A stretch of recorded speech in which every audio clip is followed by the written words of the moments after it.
দেখো, তো আজকের ক্লাসে তোমাদেরকে প্রিপোজিশনের ব্যবহার শেখাবো, ঠিক আছে? প্রিপোজিশন কাকে বলে মনে আছে? কি বলেছিলাম? যে সকল শব্দ নাউন বা প্রোনাউনের আগে বসে দুটি পদ বা বাক্যের মধ্যে সম্পর্ক স্থাপন করে। তাহলে কি বললাম? যে সকল শব্দ নাউন বা প্রোনাউনের আগে বসবে, প্রিপোজিশন। দেখো, প্রিপোজিশন, প্রি মানে পূর্বে, তাই তো? প্রি মানে পূর্বে, বলেছিলাম প্রি মানে পূর্বে, আর পজিশন মানে অবস্থান। তাহলে পজিশন মানে অবস্থান, তাহলে কার পূর্বে বসবে? নাউন বা প্রোনাউনের পূর্বে। তাহলে কি বলা হচ্ছে? যে সকল শব্দ নাউন বা প্রোনাউনের পূর্বে বসবে এবং পূর্বে বসে কি করবে? দুটি পদ বা বাক্যাংশের মধ্যে সম্পর্ক বা সংযোগ স্থাপন করবে, সেটা হচ্ছে প্রিপোজিশন। তো সেই প্রিপোজিশনের মধ্যে অন্যতম রয়েছে ইন, অন। সে ইনের আর অনের আজকে তুলনামূলক ব্যবহার আলোচনা করব। প্রথম দেখো, ইন। ইন মানে হচ্ছে মধ্যে বা ভিতরে। ইন মানে কি বললাম? মধ্যে বা ভিতরে। কোনো কিছুর মধ্যে বা ভিতরে অবস্থান করা বোঝালে ইন বসবে। তাই এক নম্বর কি বলা হচ্ছে? কোনো কিছুর মধ্যে বা ভিতরে অবস্থান করা বোঝালে ইন বসে। যেমন ধরো, fishes live in water, Lions বা টাইগার্স লিভ ইন ফরেস্ট, তাই তো? দেখো, in the forest, in the water, তাহলে কোনো কিছুর মধ্যে অবস্থান করা বোঝালে ইন বসে। তারপর দু নম্বরে দেখো কি রয়েছে? অপেক্ষাকৃত বড় জায়গার নামের আগে ইন বসে। মানে দুটো জায়গা রইল, সেই দুটো জায়গার মধ্যে যে জায়গাটা বড়, সেই জায়গাটার নামের আগে ইন বসবে।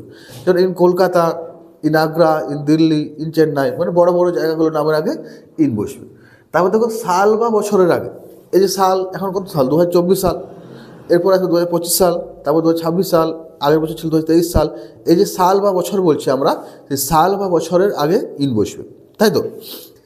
নেক্সট দেখো, মাসের নামের আগে ইন বসে। এই যে 12টা মাস রয়েছে, এই মাসের নামের আগে ইন বসবে। In January, in February, in March, in April, in May, in June, in July, in August, in September, in October, in November, in December.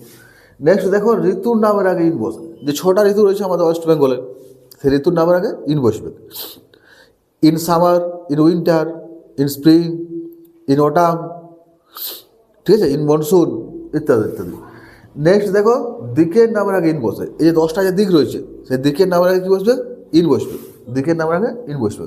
যেমন in the east, in the West, in the north, in the south, তাহলে দিকের নামের আগে in বসে। Next কী রয়েছে দেখো, দিনের বিশেষ সময়ের আগে ইন বসে। এই যে আমাদের দিনের যে সময়ের যে ভাগগুলো, সকাল, বিকাল, সন্ধ্যা, এই বিশেষ সময়ের আগে ইন বসে। In the morning, in the afternoon, in the evening, এগুলো আগে কী বসবে? ইন বসবে। নেক্সট দেখো, শতক ও দশকের আগে ইন বসে। এই যে শতক, এখন চলছে কত? 2024 সাল, মানে 21st সেঞ্চুরি। তাহলে ইন 21st সেঞ্চুরি। আগে শতক ছিল 20th সেঞ্চুরি, পরের শতকটা আসবে 22তম সেঞ্চুরি, যেটা। এরপর দেখো, তারপর আছে সঠিক সময়ের আগে বোঝাতে ইন বসে। দুটো সময় হয়, ধরো তুমি স্কুলে যাচ্ছ, তুমি সঠিক সময় স্কুলে যাচ্ছ, আবার তুমি সঠিক সময়ের আগে চলে যাচ্ছ। তোমার 10:30টায় স্কুল টাইম, তুমি 10টায় চলে যাচ্ছ। তাহলে সেই সঠিক সময় যদি আগে যদি চলে যাও, তোমার 10:30টায় স্কুল, তুমি চলে যাচ্ছ 10টায়, সেটা হচ্ছে ইন টাইম। তাহলে সঠিক সময়ের আগে কী বসে? ইন বসে। He reach the station in time, মানে সে সময় থাকতে সময়ের আগে স্টেশনে পৌঁছেছিল। এগুলো ছাড়াও আরও কিছু ইনের ব্যবহার রয়েছে, এখানে জায়গা থাকে না বলে আমি লিখতে পারিনি, তো বলে দিচ্ছি, শুনো। বিষয়ের আগে ইন বসে। সাবজেক্ট, এ ধরো পড়ছো in mathematics, in geography, in history, বিষয়ের নামের আগে ইন বসে। এই যে ভাষা, আমরা বিভিন্ন ভাষায় কথা বলি, সেই ভাষার নামের আগে ইন বসে। In Bengali, in Hindi, in Urdu, in Tamil, in Telugu, এইসব। এই যে আমাদের যে মনের আবেগ, মনের যে আনন্দ, দুঃখ, কষ্ট, যন্ত্রণা, সেগুলো আগে ইন বসে। ধর ভয়, ইন ফিয়ার, আনন্দ, ইন জয়, দুঃখ, ইন সরো, ঠিক আছে? এইসব। তাছাড়া ধরো যদি কোনো অ্যাক্সিডেন্ট বোঝায়, তাই তো? কেউ ধরো অ্যাক্সিডেন্টে মারা গেল, তখন সেটা ইন অ্যাক্সিডেন্ট। এইসব আরও কিছু ইনের ব্যবহার রয়েছে। এবার আমরা চলে আসি অনের ব্যবহার। কিসে আসবো? অনের ব্যবহার। দেখো, অন কোথায় বসে? অন মানে উপরে। আমরা সবাই জানি অন মানে হচ্ছে উপরে। উপরে অবশ্যই কিন্তু টাচ হয়ে থাকতে হবে, মানে কোনো কিছুর উপরে স্পর্শ অবস্থায় থাকা বোঝালে অন বসে। এই যে দেখো, ছবিটা দেখতে পাচ্ছ, এটা উপরে স্পর্শ অবস্থায় কিছু একটা রয়েছে, সেটা হচ্ছে অন, ঠিক আছে? তা সেটাই বলা হয়েছে, কোনো কিছুর উপরে স্পর্শ অবস্থায় থাকা বোঝালে অন বসে। কোনো কিছুর উপরে পরশ অবস্থায় থাকা বোঝালে অন বসে। On the chair, on the table ইত্যাদি ইত্যাদি, অন দ্য বেঞ্চ।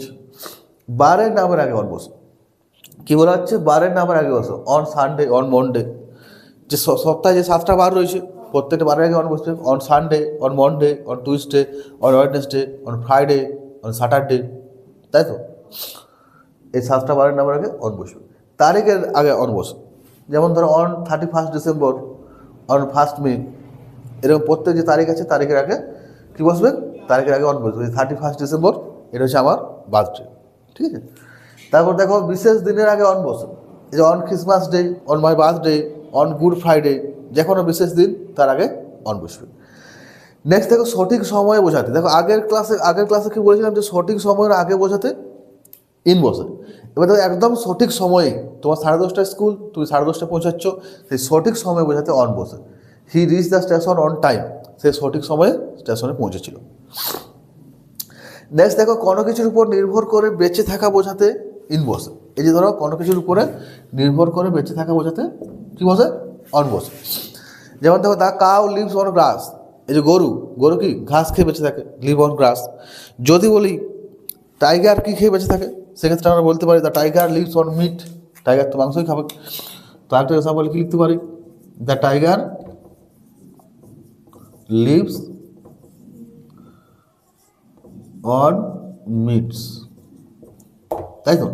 তাহলে এইটা ছিল অনের কিছু গুরুত্বপূর্ণ ব্যবহার। আরও অনের ব্যবহার রয়েছে, এই জায়গা নেই বলে লিখতে পারিনি।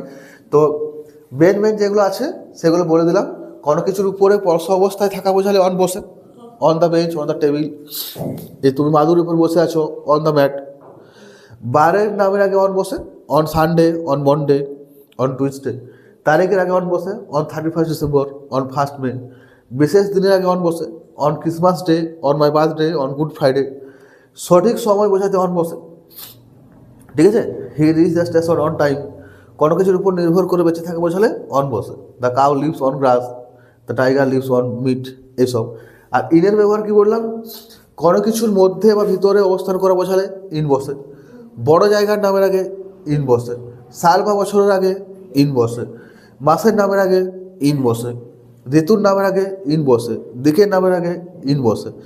দিনের বিশেষ সময়ের আগে ইন বসে। শতক দশকের আগে ইন বসে। সঠিক সময়ের আগে বোঝাতে ইন বসে।